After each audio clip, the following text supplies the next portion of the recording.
welcome everyone, and thanks so much for joining us this afternoon for our first Oxified Fireside Chat. It's the first one in the series, so thanks so much for joining.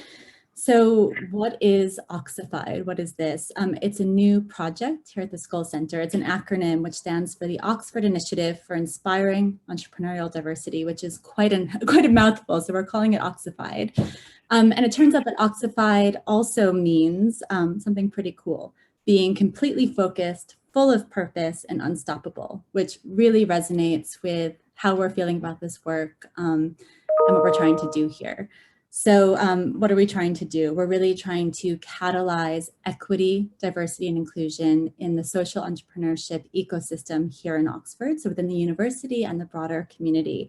And a big thank you to the university's Equality and Diversity Unit for funding this important work. So a big thank you as well to Sabre Collier and Marcelo de Andrade for kicking off this series as our first speakers. Tara is a Skull Center visiting fellow. She's an impact investor and an expert in gender and racial equity, representation, and diversity. And Marcelo is a co-founder of Earth Capital Partners, a private equity investor with a focus on sustainability finance.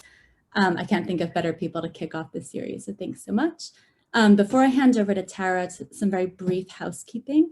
We are recording the session, so bear that in mind, and it'll go online after this, so you can share it with colleagues who couldn't join in person. And please use the chat, so let us know there who you are, where you are, and if you have any questions. At the end of the session, we'll have 10 or 15 minutes for Q&A, and we'll round up the questions from the chat, so please use it there. So without further ado, I'll hand over to Tara and Marcelo. Hi, everyone, and welcome to the first in the Oxified Fireside Chat series. It's lovely to be with you all today, diving into this topic of equity, diversity, and inclusion within the entrepreneurial ecosystem, including and especially the impact investment ecosystem, because honestly, if we're not going to create growth in ways that lift all of us up, and now enable a broader cross-section of us to be empowered, what are we really doing? Where's really the impact? If we're fighting climate change, but the most vulnerable of us are the most affected by climate change, what are we really doing? So Oxified is about helping us look at how Oxford can be a leader in addressing some of these themes within our own entrepreneurial ecosystem. But our thinking on this, we hope to ripple out even broader to other entrepreneurial and impact investment ecosystems. In this series, we're going from macro to micro. So this first Michaelmas term, we're looking at the issues of systems change and what are the systems of the global financial system, economic systems, how they enable or don't enable diversity, equity, and inclusion, how they're starting to shift and why. And then over time, we'll get more into the micro, including firm level or business level approaches within individual startups and impact enterprises and how they're building this into their business model and how it benefits them. And I can't think of a better person to look at these micro issues with decades of experience than Marcelo de Andrade.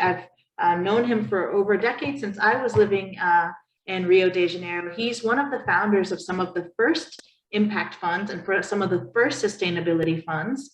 So he's been working on climate for a while, but what's different from many players in the climate space, and I do know many players in the climate space, is the way he's been thinking about ownership, equity, inclusion, and how you can really create broad-based growth in a inclusive way. So I'll let Marcelo give a bit more background about himself. And the way I want to kick that off is hearing from you about your journey. What is your vision for sustainable and inclusive growth, Marcelo, and what journey led you to that vision? Okay, well, thank you very much, Tara, for the kind words. We've known each other for a long time. I won't name it, but it's a long time, and I followed your career, your brilliant career, your evolution as well. So I'm very, very excited to see what you have built and where you are. And I'm very excited to be here as well, because I'm talking to one of the centers of excellence of the world. So it's an honor and a pleasure to be here. Well, following your question, how do I got here, and how do I I really was aware of the issues that we have that involve environment and social economics when you link the two. And obviously the solution to that is about what we're talking about here, equity and other elements. It was some 40-something years ago when I was doing expeditions around the world. I was climbing the highest mountains, crossing the Sahara east-west, Amazonia, all over Patagonia, other places in Africa. I mean, I was doing many expeditions, long course expeditions, and I witnessed problems in nature and social elements that I had not the first clue that existed, because I was there, I was present, I saw them, I witnessed them. And that got me thinking, and I was at the top of Aconcagua in 1985 and 84, and that hit me. I maybe brain frostbite or lack of oxygen, I don't know what it was, but I saw a film with a solution, and with a solution. So I came back and I started Pronatura International, which is a development agency that works, that has two parts. One is a very elaborate methodology to build economies, sustainable economies at the base of the pyramid, with inclusion, with climate friendliness, with diversified ones, and attractive to private capital.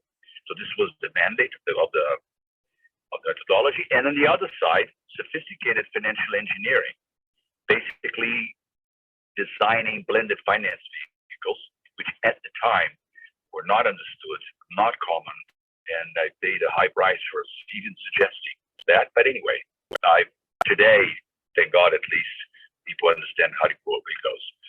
So I started doing this thing for many years. In 1992, we got a big recognition from the UN when the term sustainability was carved, and we were doing for almost 10 years what the term sustainability meant, which before that was mostly only environment. And we were doing social and economics also, and then sustainability carved and put these together.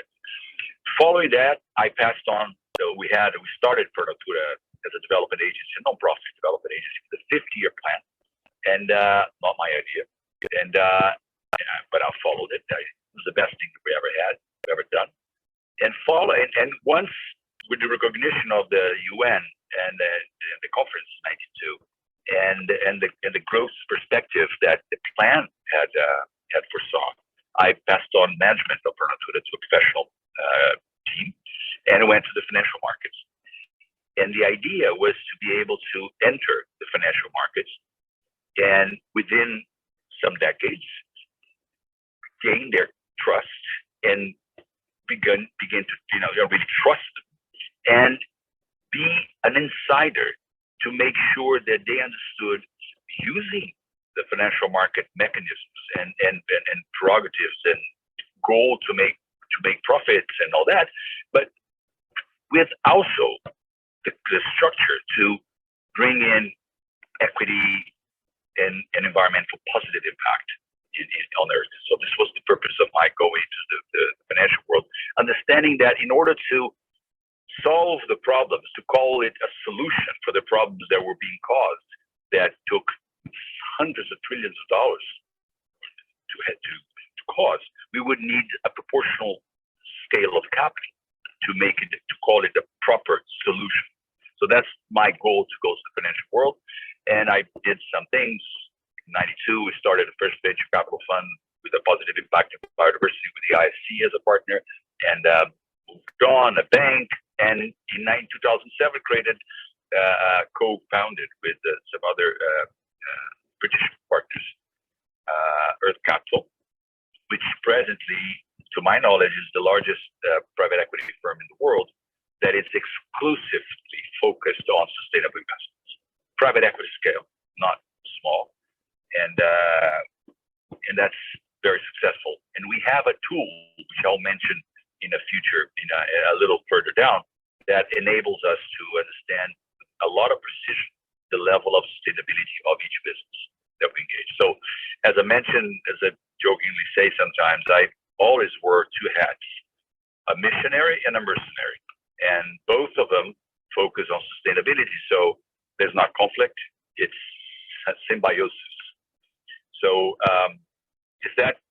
answer your question, Tara? I see how you arrived to the vision. And when you, I mean, now with COP coming up, I think we can all see, like, globally, there's a vision to, you know, to halt emissions so that we can get to net zero, et cetera. But what is your vision for bringing this all together? What you've learned in this whole process of, you know, working at it from the, you know, economic development side and from the private equity side. What is your vision, given also what you've learned about what's realistic given the financial markets? Good question. Today, using just rough numbers, and please forgive me if some of you don't agree with my proportionalities of the different groups, but it's just to give an idea of proportion. Let's imagine half of the world's population is visible to the financial sector, and the other half is not. And those, I mean, it's not visible to banks. They can get loans, or they can get financing for their businesses, and so they're just not visible for the financial market. And these are the not included. These are the ones who have several levels of not including, no inclusion, but that's pretty much that. In a very simplistic way, if we are able to apply market mechanisms with obviously tweaks and improvements that need to be made to that bottom half of the pyramid, we not only grow a new market where it did not exist. So for the financial world, for bankers and for investors and all that, this is incredible. An untapped new market. This is always a good thing. And obviously you have the conditions for that to happen. But you also will be able to bring a level of an opportunity for entrepreneurship to flourish and for inclusion of this bottom half on the economic growth of the world. Now, with the caveat that our world is not being able to handle the top half producing and consuming within the financial world. So if we're going to bring the bottom half up to do the same, the only way we can do that without destroying our planet is deploying the appropriate technologies for that and the appropriate methodologies for that. And the good news is they're there. We have them. We have been investing for the last 30, 40 years on that. And I'm old enough to be a witness of the whole step by step of that and the J curve that is now finally steeping up. And we finally get carbon and climate as a main priority, and only to be shortly followed by other environmental services like water, biodiversity, and others, with the social involved in all of them. Social meaning this part of the population, this part of the assets of the planet, which are humans, amongst other assets naturally, but these are the most important assets because they have the capacity to influence the most of the planet, either for good or for bad. So this is where I think we really can address, and we now have the technologies. I'm not only talking about clean energy and good quality of food. I'm talking IT, I'm talking blockchain, I'm talking 5G. All of that compose the conditions for private capital to feel comfortable in terms of the risk profile of those investments on that level, to make them comfortable and to be within their palatability. I had a lot of perturbations and considerations and thoughts around, the convergence of equity and the expansion of financial markets. So obviously, women, we've always made massive contributions to GDP, which was uncounted because household labor was not added to GDP. So in a way, we were always part of the financial system. We always controlled household spending to a large share, but we were unseen. Similarly, if you look at people of African descent, especially in the Western Hemisphere, where there was, human trafficking and the slave trade, or even people of indigenous descent, I feel like we've always been a part of the financial system, but often peripheralized by it, not benefited by it. So when I started to work in impact investing, a big onus for my work, or a big impulse behind it, was like, yes, bringing access to this system.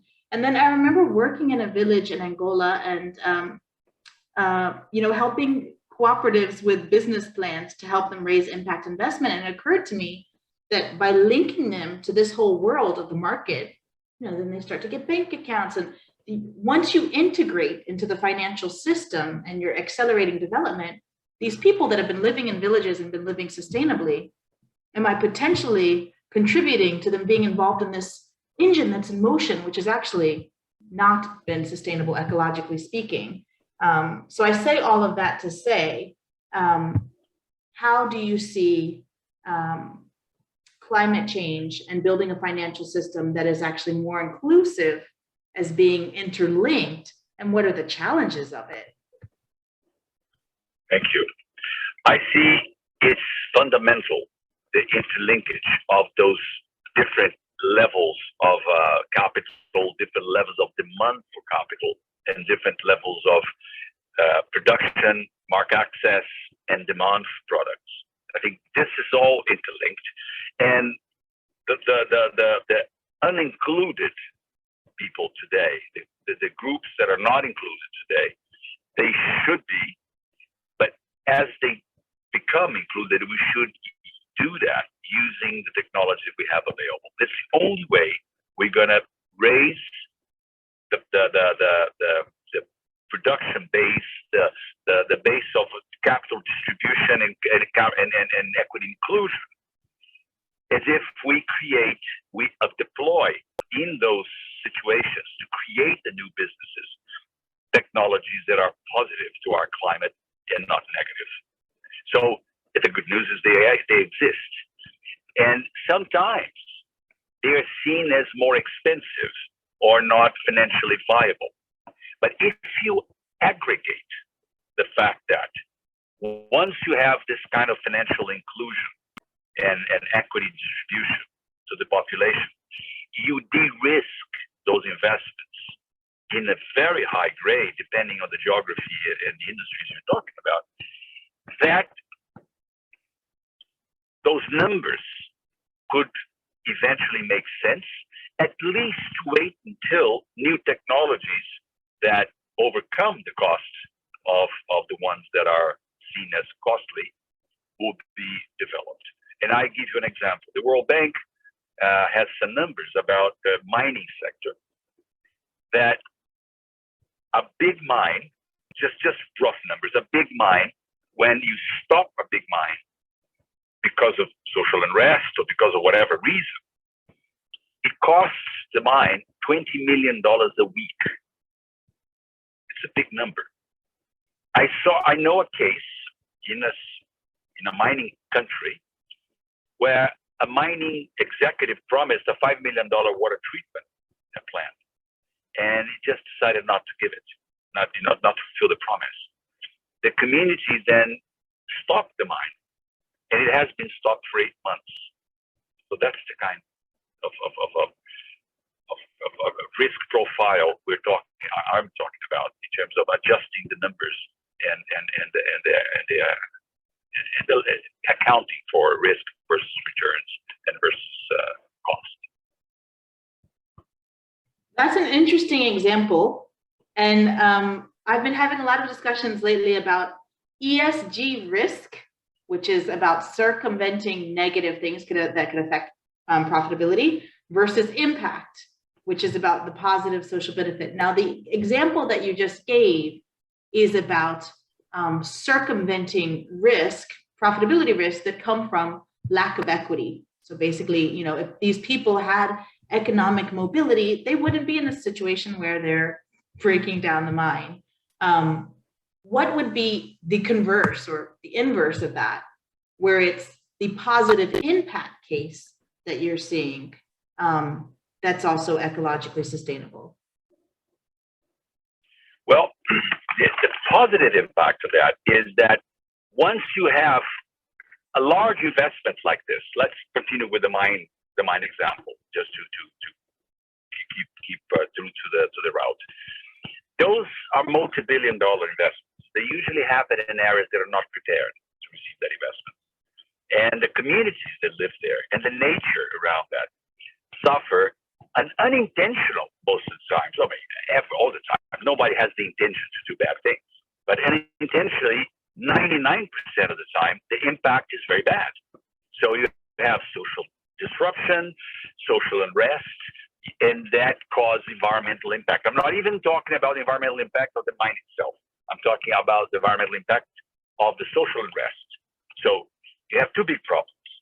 The government, for example, stops having or have low income from taxes, and if you have social unrest, if the mine stops, it even gets a lower income from that, or even none. Now, flipping that around, if instead of not managing the impact, the financial impact of that financial muscle that comes into a region, but rather managing it through a structured way, to a really in a way that you leverage that financial muscle coming into the region into creating an economic anchor, diversified, inclusive, climate friendly, and profitable, and above all, independent from the mine. So that obviously happens through time. It's not at a flip of a finger, but that should be the goal. Once you do that, and if you can achieve that, you de-risk the mine activity for the mine operator, for the investors of the mine, and for the market that the mine sells to. So a lot of people benefit from that. The government benefits a lot because in addition to not stopping the tax income from the mine, you create a new tax base on that community that before it didn't exist. Okay? And the third beneficiaries, the biggest, the most of beneficiaries is the people. They will receive the training, the capacity building, the capital, and the opportunity altogether to create a new economic life or improve a one that they already had with the different value chains they're doing, including new value chains, verticalizing, whatever. Creating a proper economic anchor sustainable for them without, and that's very important, damaging their cultural heritage. It's another very important aspect to observe. I mean, obviously you can change that and can create an impact, a positive impact, economic, but not cultural or environmental is part of that. It has to be. But those are all elements that needs to be considered once you plan and manage the inflow of capital into a given region like this. This example works for your question? Sure. Yes. So the example you gave about the mine, and I know this mirrors some of the work that you've done and continue to do, is an interesting one, because if you look at a lot of the countries where there is a lot of mining, it's where a lot of communities of African and indigenous descent have been excluded, and then been in relative poverty, while inequality just skyrockets around them. And in a lot of cases, there's Dutch disease, there's the resource curse, and there's the extraction of resources in ways that don't benefit the local community. So this is trying to find a way to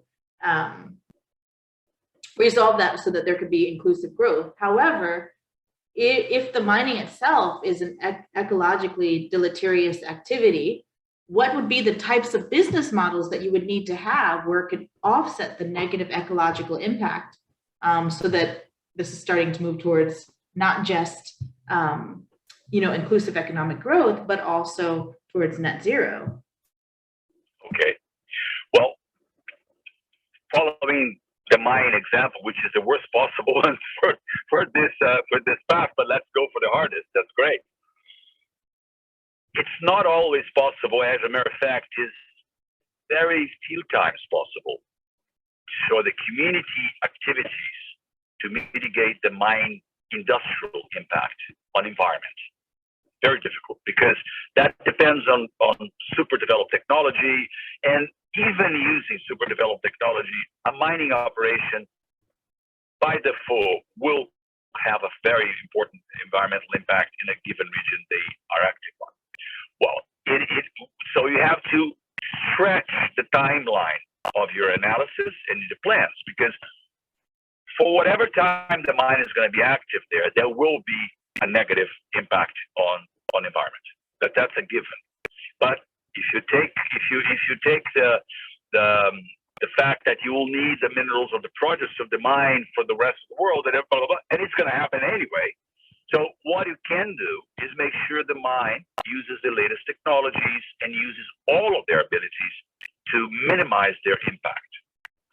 And whilst doing what we've described before, whilst in parallel and independently from the mine, induce a sustainable, economic, inclusive, and all the elements of the SDG economic model for the communities. Okay, as independent as possible. Now, once the mine leaves and shuts down, then there is a whole process of recovery and regenerating the region of the activity of the mine itself, which could become a new value chain for the community. They can be benefit economically from doing that, because by then they are going to have they will be more evolved community. They have more management capacity. They will have a capacity to deal with capital. They will know more. I mean, ideally, their economic growth will be followed by cultural and intellectual and training and capacity building.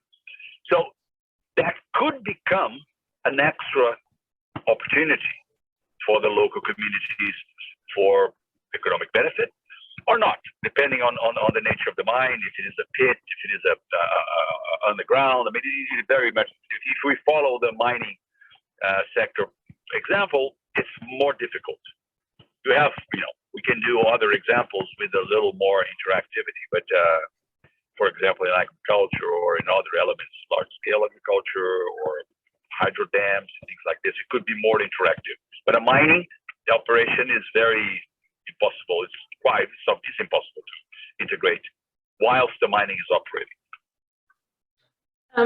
In investing in businesses that can address these issues, the environmental and social sustainability issues, where have you seen, as far as the LPs, as far as your investors, greater interest and understanding? Has it been on the environmental side or on the social side, as far as issues like equity and inclusion? And has this changed at all in recent years?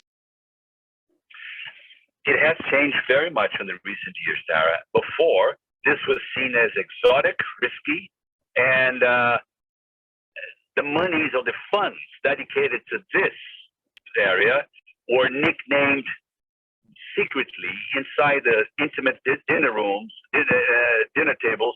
It was called Kiss Your Money Goodbye Funds. People would brag about doing impact, well, I'm investing in this and that and the other, but internally they will call it Kiss Your Money Goodbye Funds.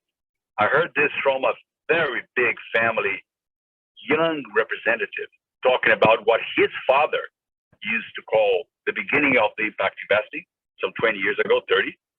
And now what he says, what he wants as the new generation who's running the family office, saying, my father used to put 0.1% of our family portfolio on the Kiss Your Money Goodbye Fund. We wouldn't call it that externally, but internally at home, we would call that.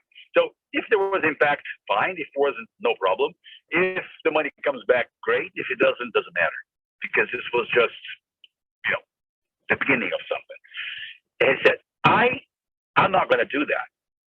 I want risk-adjusted returns to my capital. I want measurable results, verified, and I want really real impact. And with those conditions, I'm prepared to put down 35% of my family portfolio into this sector. And my response to him was, I won't mention the name, but I said, man, please do never repeat this figure out of here. This was pre-COVID, pre-pandemic. It was United Nations. It was at the UN. Was a Wall Street Family Office Impact Investment event that I co-organized. I said, please don't say this number because you're going to flood the market. You know, there was $1 trillion in the room, 480 family offices in the room, and one of them said that and that. Anyway, it was just to say that it changed a lot through one generation, pretty much. And right now, blended finance is really what I see as the real way to go forward, because the nonprofit capital, which used to be pure philanthropy, but if you twist it into venture philanthropy, you can then use the nonprofit capital to de-risk the portfolio of investments of the, you know, this level of this area of investment. You de-risk it and you then make it palatable and attractable and risk adjusted to you know, all kinds of private capital.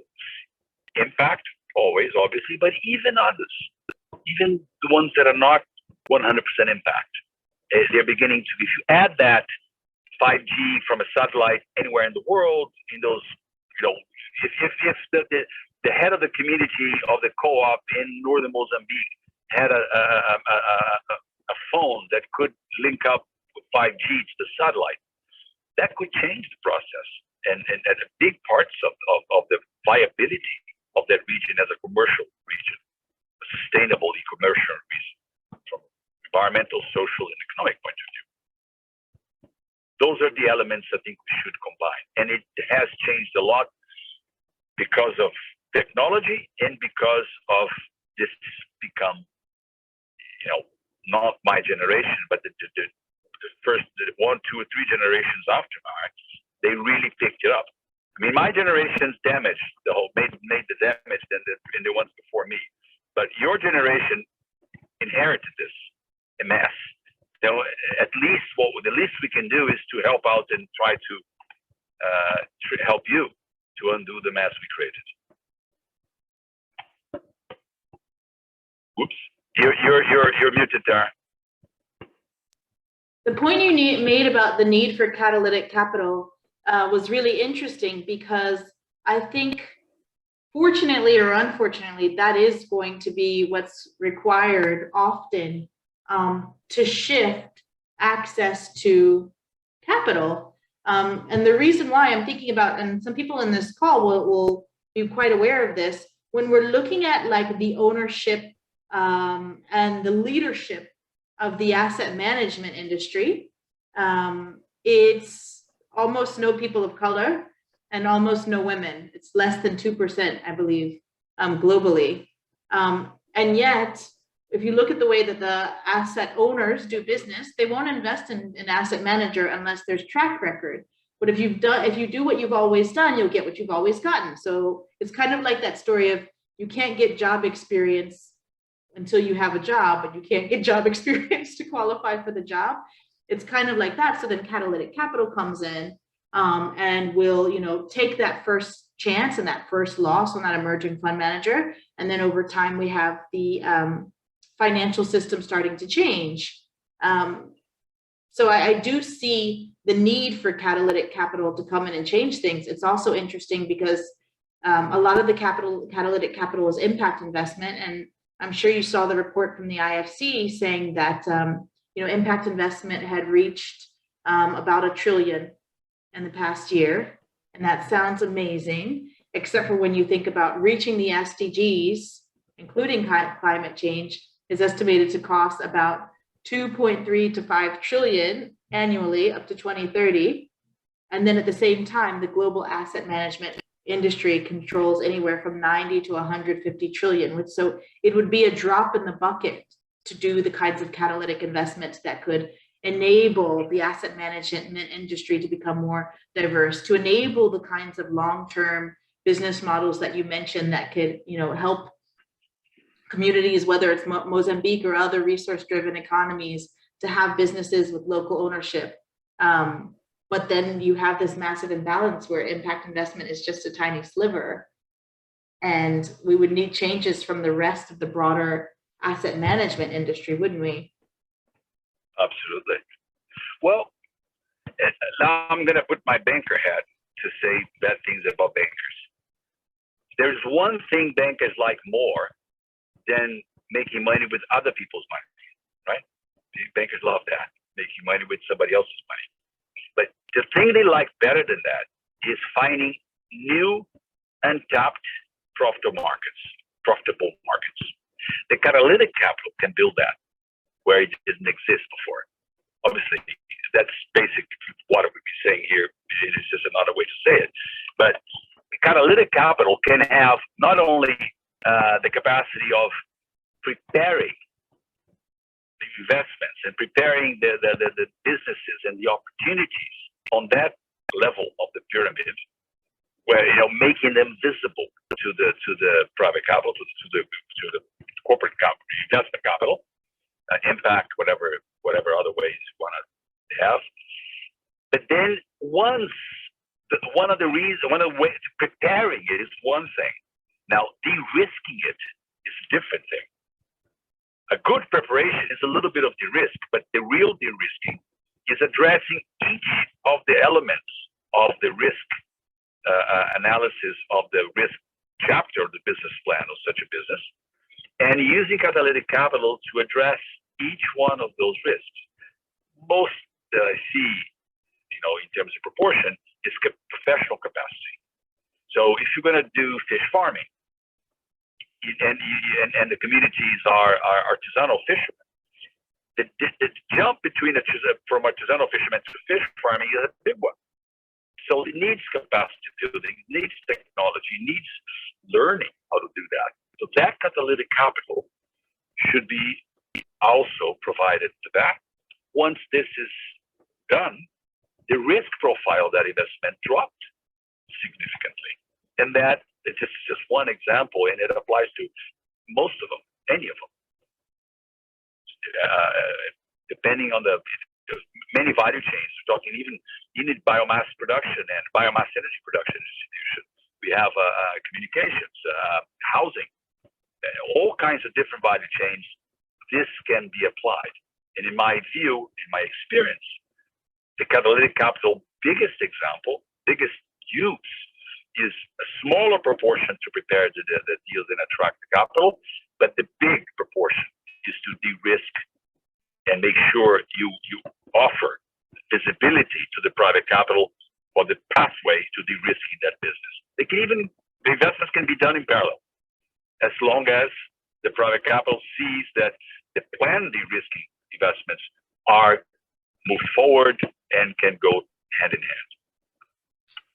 What is the time horizon for that? Because what you've just walked us through is a process where, when you look at many, even impact investors that are going into communities, we keep using Mozambique, but you could use, Dakotas, for example, going into communities and presenting business models that could be a lot more profitable, and then working with the existing resources, including human resources in that community, to ensure uptake and ownership of those business models. But also, if I consider what's in many of those communities and how things are set up structurally, that seems like that could be a really long lead time to get that to the point where it's profitable. Is that the case? And what is the time horizon involved? And what's been the interest when it comes to the other catalytic investors? Well, it's a good point, Tara. Presently, the timeline of building those businesses to financial independence and to full ownership of the communities is a longer period of time.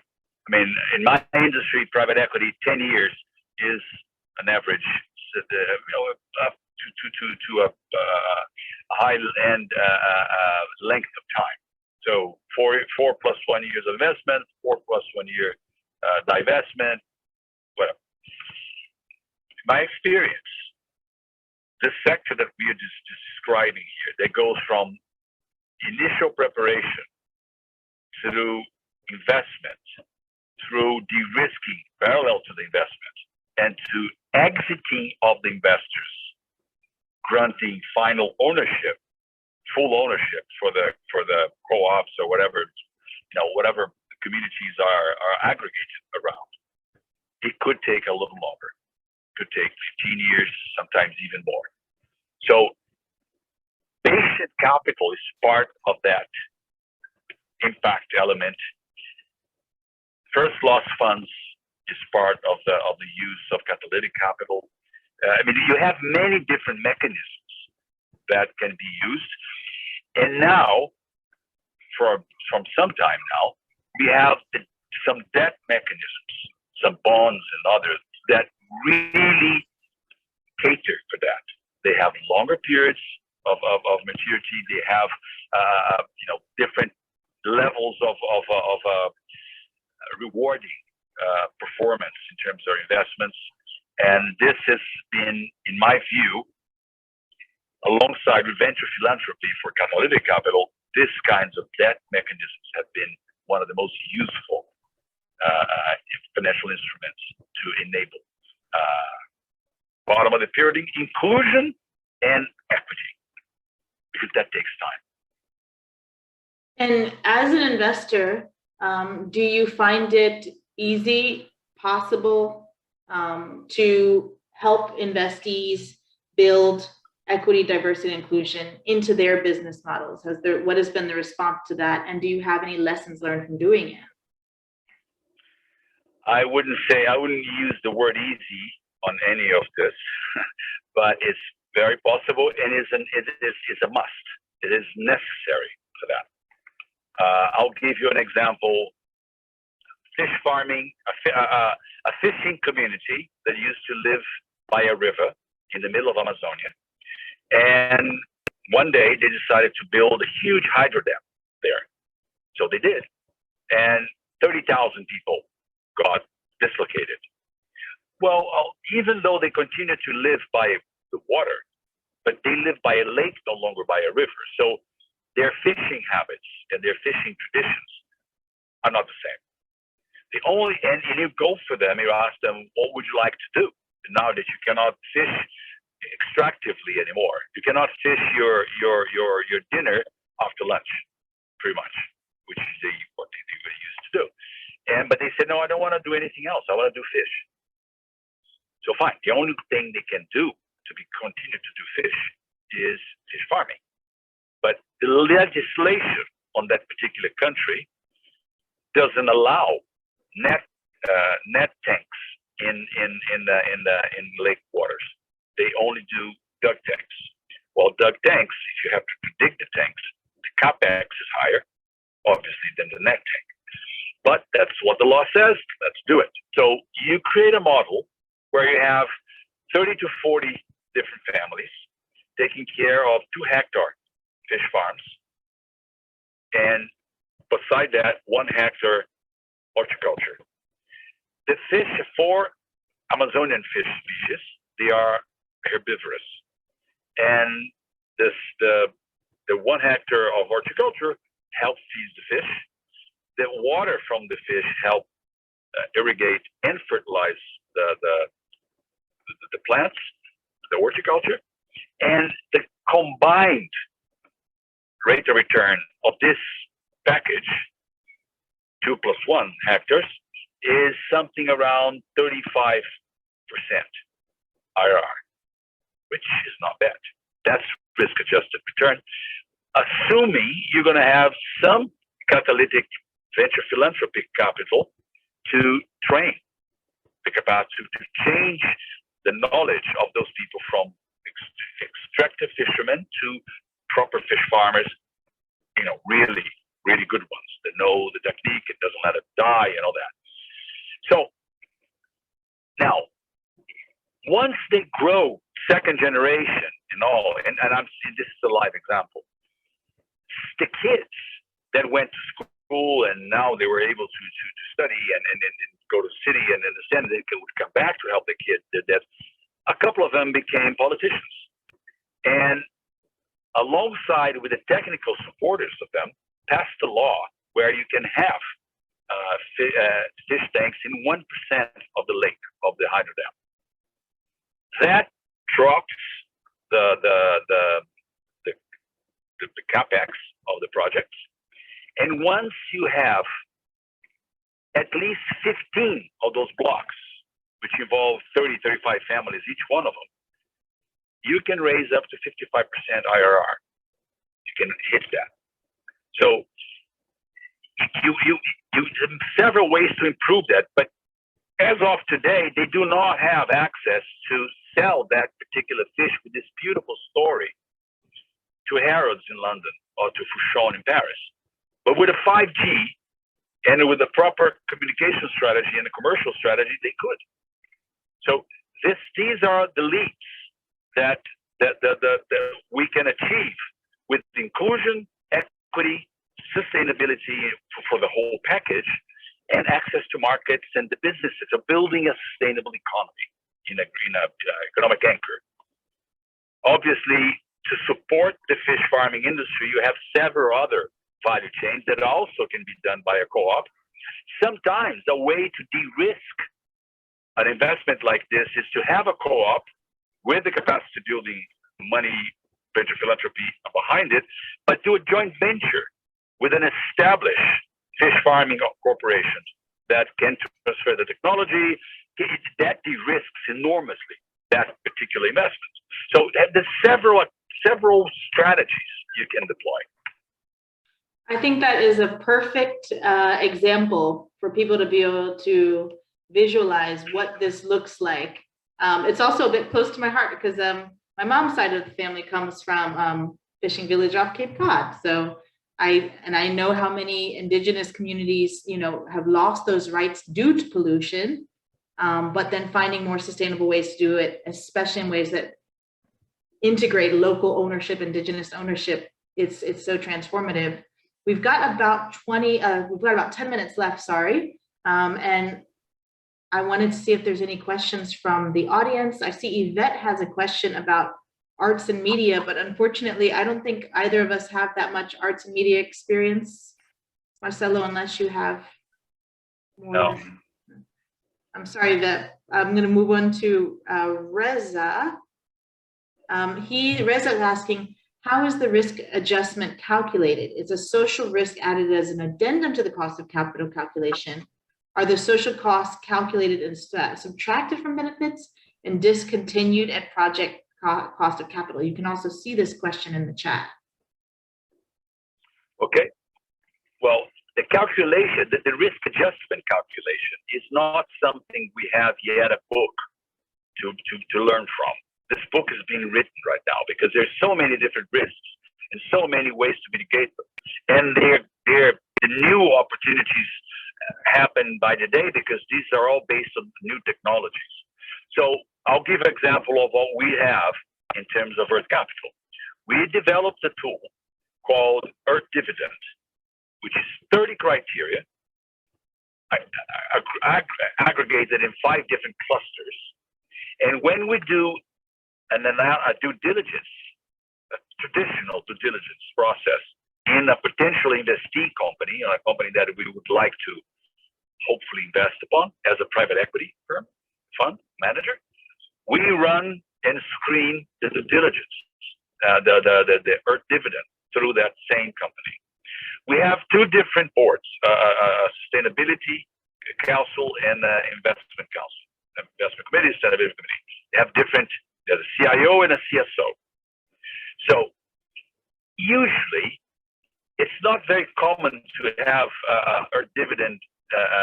If you find, I jokingly said, if God comes to Earth and creates his own business, you would never have a perfect score in your dividend. It's very difficult for that. I mean, obviously, you're going to use natural resources.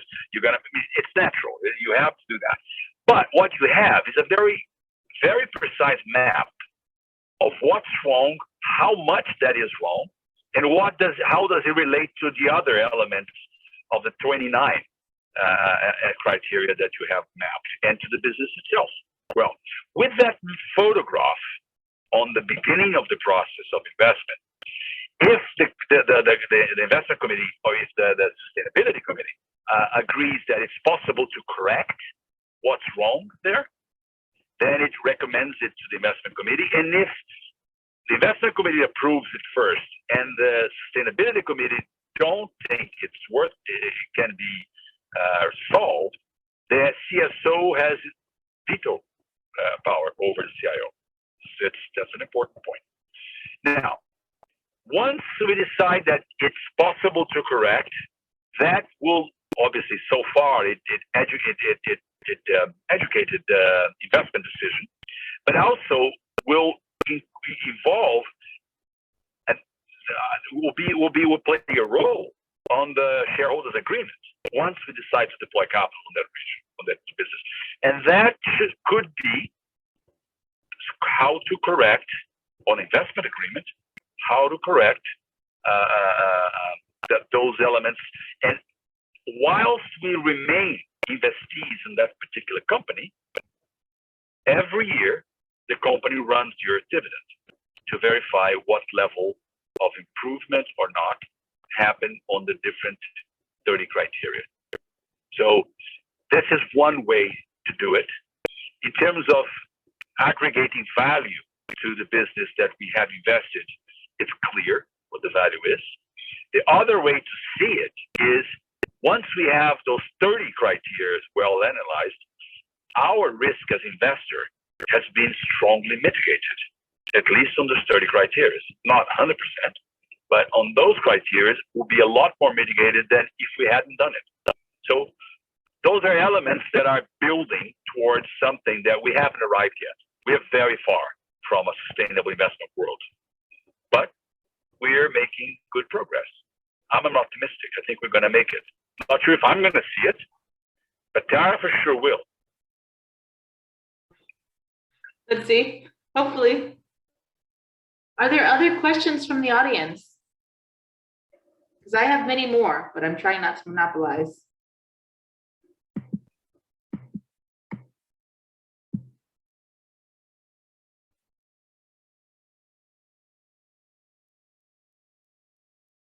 I will ask mine then. And so we'll ask theirs. When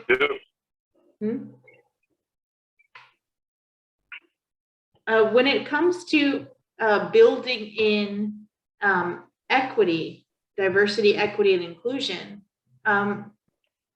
is that something that you have built into the Earth Dividend, or does the Earth Dividend only cover environmental aspects? Oh no, absolutely not. It covers gender, it covers inclusion, it covers equity, absolutely, all of it. It has to. These are very important elements of the risk profile of a business in a sustainability. And when it comes to how they're covered, is it more about an employment perspective, or is it about an ownership perspective? It depends on the nature of the business, Sarah. If it is a traditional company that employs people and have a couple of shareholders, it's more employment for the moment. But if it is something that is labor intensive and it offers equity to the labor party, it scores super high. So the scorecard, the result of their dividend is a spider chart of 5 points with the -1, 0, +1 scores. So that is something, as you've mentioned, would score way higher if you have an equity or a share distribution. Now, there are businesses that start with that, with if you're talking about a co-op or something like that. So and there are some very sophisticated co-ops there that even a private equity fund would be interested in investing for. Someone said to me that, impact investing can never actually create inclusive and equitable growth unless we are rolling out employee ownership in tandem at scale, which I found fascinating. Do you have any thoughts on that? And do you think across the other impact investors that is there appetite for that or disdain? I don't think there is a big appetite for that yet. I don't think so. I see that it's going to increase with time, more and more. I already see examples of that, but I don't see many. And the peers that I speak to, that I talk to, this is yet not on their radar screen. Okay. However, the other hat, the missionary hat that I wear with the Good International methodology, building highlights of this, because you prepare a portfolio of 8 to 12 value chains and business plans, create an investable portfolio, attract the capital, and invest on it. And the owner of this portfolio of companies is a holding. Could be a co-op, could be a holding that has many co-ops, but that belongs to the people. Once you have equity investors on it, obviously you have to, deliver some of the equity to the investors. But if you have a 20% equity and a 60% debt proportion, the other 20% is venture philanthropy. So a 20-60. Then you can start exercising, you project in time when the holding company and each one of the businesses can start paying back the debt, and eventually will be able to buy out the equity owners from the equity investors, and then have full ownership of it. So there are mechanisms that I see on that side of the spectrum going much faster than on the areas that I see as a private equity investor. So I think that side needs a little more grip, a little more evolving. Needs to evolve a little more. With that, I have we're now just starting to get the questions just as we're closing out. So I will refer everyone to our LinkedIn if you want to follow up with further questions. Maybe Jessica, if you can put both of our LinkedIn accounts on the chat, people can follow up with us. And then additionally, our last question is about any other resources that we'd like to recommend, especially on this topic or impact investing more broadly. So I have a few, but I'll turn it over to you first, Marcelo. You mean, I didn't answer the question. Would you repeat it, please? What are the resources? Exactly. Resources, whether that's books or podcasts, websites.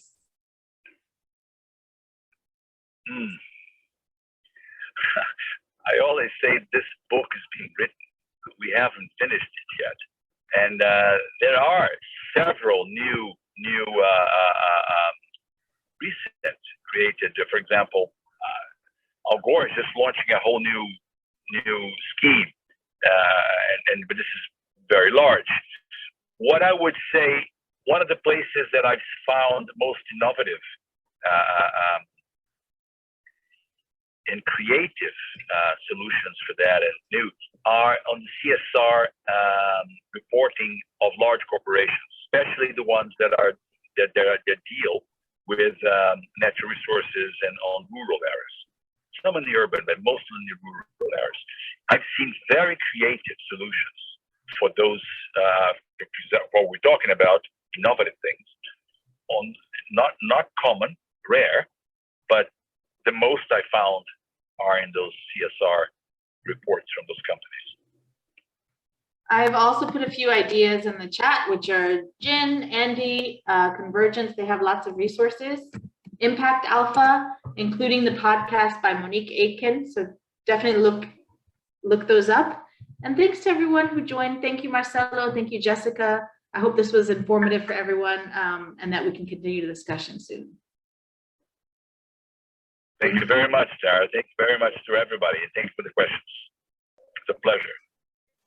Pleasure is ours. Thank you.